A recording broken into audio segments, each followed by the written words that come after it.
West Bengal council of higher secondary education উচ্চ মাধ্যমিক 2025-এর জন্য ইংরেজির সিলেবাসে যে নতুন ওয়ান অ্যাক্ট প্লে ইনক্লুড করেছে J.M. সিঞ্জের রাইডার্স টু দ্য সি,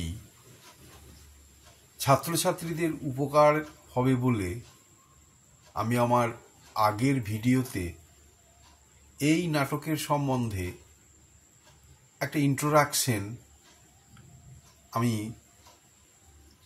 দেখিয়েছি। প্রাথমিক একটা রূপরেখা আলোকপাত আমি করেছি আগের ভিডিওতে। সেখানে মূল বিষয় কি ছিল না, প্রেক্ষাপট, ব্যাকগ্রাউন্ড অব দ্য ড্রামা। সেটা কি? অ্যারান আইল্যান্ড, একটা দ্বীপ, বেশিরভাগ মানুষ তারা গরিব, ফিশিং, মাছ ধরা তাদের জীবিকা, সমুদ্রে যেতে হয় মাছ ধরতে। কিন্তু দুঃখের ব্যাপার, বেশিরভাগ পুরুষ সদস্যই মাছ ধরতে গিয়ে সমুদ্রে হারিয়ে যায় এবং মারা যায়। মর্মান্তিক একটি পরিবারের পুরুষ সদস্যদের যে মৃত্যু, একটির পর একটি মৃত্যু, সেই নিয়ে এই নাটক Riders to the C. Title Riders to the C. এটা নিয়ে প্রেক্ষাপট নিয়ে আমি আগের দিন আলোচনা করেছি। আজ নাটকটি পড়ার আগে নাটকের আরও দুটি মুখ্য বিষয়, যেটি না জানলে নাটক পড়া সম্পূর্ণ হয় না, সেটি নিয়ে আলোচনা করব। নাটকের দ্বিতীয় উল্লেখযোগ্য বিষয় স্টেজ ডিরেকশন, মঞ্চসজ্জা, এবং মঞ্চসজ্জার সঙ্গে আরেকটি দুটি বিষয় চলে আসবে, আলোর ব্যবহার এবং আবহ। এই তিনটির সম্বন্ধে সম্যক ধারণা না থাকলে নাটক মঞ্চস্থ করা এবং সাফল্য পাওয়া খুবই অসুবিধাজনক। তো স্টেজ ডিরেকশন, তো কোনো নাটকে মঞ্চ দুরকমভাবে ভাগ করা হয়। একটি হরাইজেন্টালি, আড়াআড়ি ভাবে ভাগ করা হয়। কিভাবে? নাটকের middle of the stage, back, left back, right back, এই তিনটি ভাগে ভাগ করা হয়। কোনো কোনো নাটকে দেখা যায় দৃশ্যে গোটা মঞ্চটি ব্যবহার হয়, কিন্তু কোনো কোনো নাটকে, একাঙ্ক নাটকে বিশেষ করে, ওই বিভিন্ন অংশকে বিভিন্ন সময়ে ব্যবহার করা হয়। কখনো ব্যাক, কখনো মিডল, কখনো রাইট। আবার আরেকভাবে ভাগ করা হয় front, middle front, left front, right front.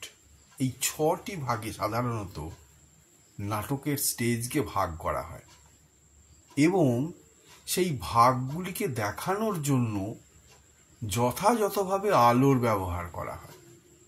সাধারণত পূর্ণ মঞ্চ যখন ব্যবহার হয়, দিনের আলো ব্যবহার করতে বোঝাতে ফ্লাড লাইট, হোয়াইট, সাদা আলো ব্যবহার হয়। আবার রাত্রি বোঝাতে নীল আলোর ব্যবহার হয়।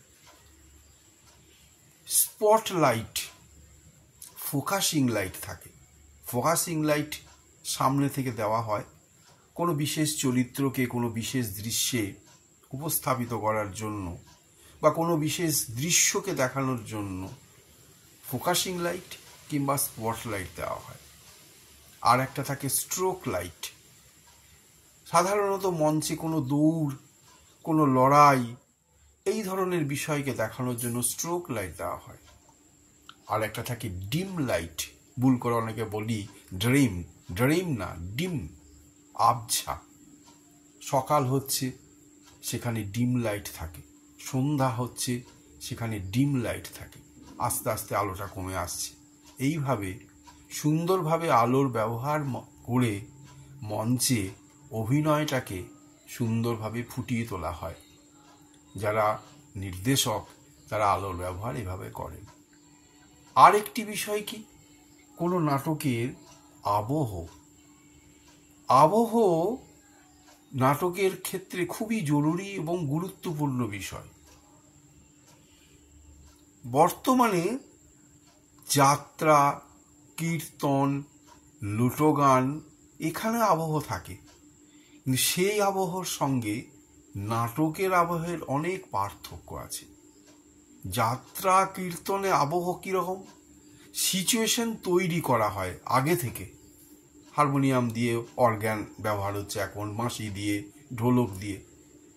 আর নাটকে সিচুয়েশন তৈরি করার পর সেই সিচুয়েশন পরিস্থিতিটাকে আরও উন্নততর জায়গায় পৌঁছানোর জন্য, হাইলাইট করার জন্য আবহ ব্যবহার হয়। যেমন হয়তো কোনো দুঃখের সিন, দুঃখের ডায়ালগ বলা হচ্ছে, তখন স্যাড ভায়োলিন, স্যাড ফ্লুট ব্যবহার করা হয়। কোনো হাসির সিচুয়েশন, সেখানে কমিক মিউজিক ব্যবহার করা হতে পারে। আবার কোনো পশু পাখির ডাক, ন্যাচারাল কোনো বিষয়, সবটাই স্বাভাবিক হবে। অতি নাটকীয় কোনো বিষয় নাটকে থাকে না, যেটা যাত্রাঙ্গিক।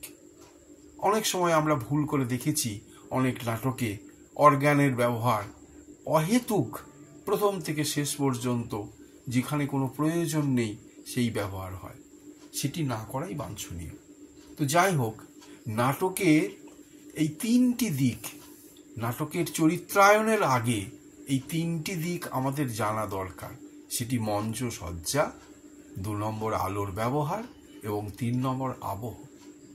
এই তিনটি বিষয় ভীষণভাবে নাটক সুন্দরভাবে মঞ্চে উপস্থাপন করার জন্য খুবই গুরুত্বপূর্ণ। এখন আমরা যে নাটকটি পড়ব সেই নাটকেই ফিরে আসব।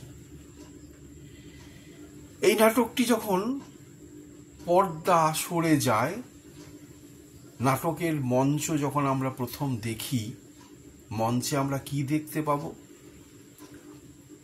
An island of the west of Ireland, মানে প্রেক্ষাপটটা আমি আগেই বলেছি, আয়ারল্যান্ডের একটি দ্বীপ। সেই দ্বীপে এই নাটকটি হচ্ছে। সেই দ্বীপের একটি ঘর, একটি গরিব মানুষের ঘর, যারা সাধারণত জেলে জাল ফেলে মাছ ধরে জীবিকা নির্বাহ করে, গরিব মানুষ। এই তাদের একটি বাড়ি এবং একটি ঘর। কি আছে stage direction? Cottage kitchen. Kitchen মানে রান্নাঘর। রান্নাঘরের দৃশ্য, একটি রান্নাঘর, কুঁড়ে ঘর, সাধারণত গরিব মানুষের যেমন হয় সেই ধরনের গরিব মানুষদের কুঁড়ে ঘর, ছোট ধরনের। সেই রান্নাঘরের দৃশ্যেই এই নাটকের প্রথম আমরা যখন মঞ্চে দেখব, পর্দা সরে যাবে, আমরা দেখব রান্নাঘরের দৃশ্য। উইথ নেটস, নেট মানে জালি দেওয়া। গরিব মানুষ, দরজা জানালায় জালি দেওয়া আছে বিভিন্ন ধরনের। এখন আমরা দেখি নাইলনের নেট, আবার তারের নেটও থাকে। অয়েল স্কিনস, অয়েল স্কিনস মানে এক ধরনের অয়েল পেপার, কাপড়, সেইগুলোও দেওয়া আছে, ঢাকা দেওয়া আছে। স্পিনিং হুইল, স্পিনিং হুইল মানে হচ্ছে চরকা। এই নাটকটি লেখা হয়েছে কখন? 1902 সালে। 1903 সালে এটি পাবলিশড হয়েছিল, আমরা আগেই বলেছি। 1904 সালে এইটি প্রথম মঞ্চস্থ হয়েছিল। তো তখনকার সময় এখনকার মতো জীবনযাত্রা ছিল না। তখন গরিব মানুষেরা চরকা দিয়ে সুতো কাটত এবং তাদের জীবিকা নির্বাহের আরেকটি দিক ছিল, এবং অনেকে বাড়িতে কাপড় বুনত। সাম নিউ বোর্ডস, কতগুলি তক্তা মঞ্চে আমরা দেখতে পাচ্ছি, কতগুলি তক্তা স্ট্যান্ডিং বাই দ্য ওয়াল, মানে দেওয়ালে ঠেসানো আছে, এটসেট্রা, বলে এই সমস্ত জিনিস নাটকে যে ঘরটি রয়েছে সেটি রয়েছে। নাটকে আমরা এবার প্রথম চরিত্রে আসব। আগের দিন আমি বলেছিলাম মূল চরিত্র বৃদ্ধা মহিলা মৌরিয়া এবং তার মেয়ে ক্যাথলিন এবং নোরা। আমরা আগের দিন একটু করে বলেছিলাম চরিত্রগুলি। তো প্রথমে মঞ্চ যখন খোলা হচ্ছে কি দেখব, রান্নাঘরের ভিতর Kathleen, a girl of about 20, Kathleen রয়েছে, তার বয়স প্রায় 20 বছর। প্রশ্ন আসবে ক্যাথলিনের বয়স কত? ক্যাথলিনের বয়স কত? 20 বছর। মাল্টিপল চয়েসে আসতে পারে এবং ছোট প্রশ্নে আসতে পারে। Finishes kneading cake, finishes kneading cake, kneading বানানটা দেখো, KNEADING। নিড আমরা জানি NEED, নিড মানে প্রয়োজন, সাধারণ ব্যবহার করা হয়। এখানে নিডিং একটা নতুন ভাব, যেটা হচ্ছে আমরা সাধারণভাবে বলি যখন তোমরা জানো বেসন ফেটানো হয়, কেক সেরকমভাবে ফেটানো হচ্ছে। Finishes kneading cake and puts it down in the pot oven by the fire. তার মানে সেই ক্যাথলিন কি করছে, কথা নেই, রান্নাঘরে বসে সে কেক ফেটাচ্ছে, কেক বানাবে এবং সেটাকে সেই ময়দাটা যেটা ফেটানো হলো সেটাকে সেকার যে পাত্র, পট ওভেন, আগুনের পাশে, তার উপর সে রাখলো। কোনো কথা নেই, মঞ্চে ক্যাথলিন যার বয়স 20 বছর, সে কেক ফেটালো এবং সেই ময়দাটি সে পট ওভেন, আগুনের পাশে রাখলো। প্রশ্ন হবে, what is Kathleen doing when she is visible? যখন ক্যাথলিনকে দেখা যায় প্রথম মঞ্চে, তখন সে কি করছে? সে কি করছে? Finishes kneading cake. প্রতিটি লাইন থেকে প্রশ্ন হতে পারে। And puts it down in the pot oven by the fire, এবং প্রশ্ন হতে পারে সে কোথায় রাখে, সেটি in the pot oven by the fire. আবার প্রশ্ন হতে পারে পট ওভেনটি কোথায় অবস্থিত, বাই দ্য ফায়ার মানে আগুন, মানে চুল্লি, উনান, উনানের পাশে যে পট ওভেন আছে সেই তার উপর সেটি রাখলো। দেন ওয়াইপস হার হ্যান্ডস, মানে হাতে ময়দা লেগেছে, আটা লেগেছে, তো মোছে। আমাদের দেশের যে সংস্কৃতি ধোয়া, ওয়াশিং উইথ ওয়াটার, ওদের দেশে সাধারণত যেহেতু শীত প্রধান দেশ, মোছাটা সংস্কৃতি বেশিরভাগ ক্ষেত্রে। তো হাতটা মোছে and begins to spin at the wheel, এবং তারপর সে কি করে, সে চরকা কাটতে শুরু করে। এখনো পর্যন্ত কোনো কথা নেই, কিন্তু আমরা সাউন্ড পাবো এর মধ্যে। কি সাউন্ড পাবো? সে যখন ফেটাচ্ছে তখন একটা ফটফট শব্দ আসতে পারে, আবার সে ঠক করে যখন রাখলো, একদম ন্যাচারাল সাউন্ড। আবার আমরা রাখতে পারি বাইরে থেকে সমুদ্রের ধার, হয়তো কোনো কোনো সময় সমুদ্রের একটা রোলিং সাউন্ড, সমুদ্রের গর্জন পেছন থেকে, ব্যাকগ্রাউন্ড থেকে আসছে, সেটাও আমরা রাখতে পারি।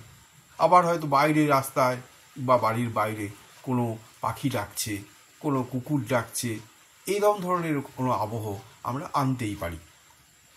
তো সে কি করতে লাগলো?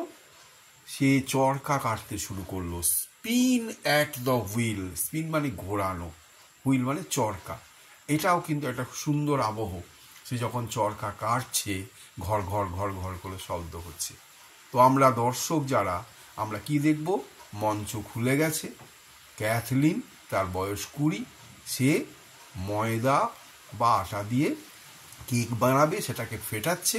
ফেটানোর পর সে কী করলো, পাত্রের উপর রাখলো এবং উনুনের পাশে তারপর হাত মুছে তার দ্বিতীয় যে হাউসহোল্ড ডিউটি, ঘরের কাজ, সেটি কি, সে চরকা ঘোরাতে লাগলো। আ young girl puts her head in at the door. এরপর এন্ট্রান্স বলা হয়। যখন কেউ কোনো চরিত্র প্রবেশ করে তাকে বলে এন্ট্রান্স, প্রবেশ, আর যখন বেরিয়ে যায় তাকে বলে এক্সিট, মানে প্রস্থান। একটি বালিকা যার নাম নোরা, তার বোন, আ ইয়াং গার্ল মানে একটু কম বয়সী বালিকা, পুটস হার হেড মানে মাথাটা ঢুকিয়েছে। সে এখনো কথা বলেনি, নাটকটা একদম পুরো ন্যাচারাল হবে, স্বাভাবিক হবে। সে ঘরে ঢোকেনি, কিন্তু জাস্ট মাথাটা ঢুকিয়েছে ইন অ্যাট দ্য ডোর, ঠিক দরজায় মাথাটা ঢোকালো। এখনো কোনো কথা হয়নি। ক্যাথলিন চরকা কাটছে, নোরা তার বোন মাথাটা ঢুকিয়েছে। এরপর কথা হবে। কি কথা হবে, কি ধরনের কথা হবে, এবং পরবর্তীতে নাটক কীভাবে এগিয়ে যাবে দৃশ্যায়নের মধ্যে এবং ডায়ালগ কনভারসেশনের মধ্যে, আমরা পরের ভিডিওতে দেখব। এবং ছোট ছোট প্রশ্ন, তার উত্তরগুলি কিভাবে হবে আমি আলোচনা করব। আজ এই পর্যন্ত।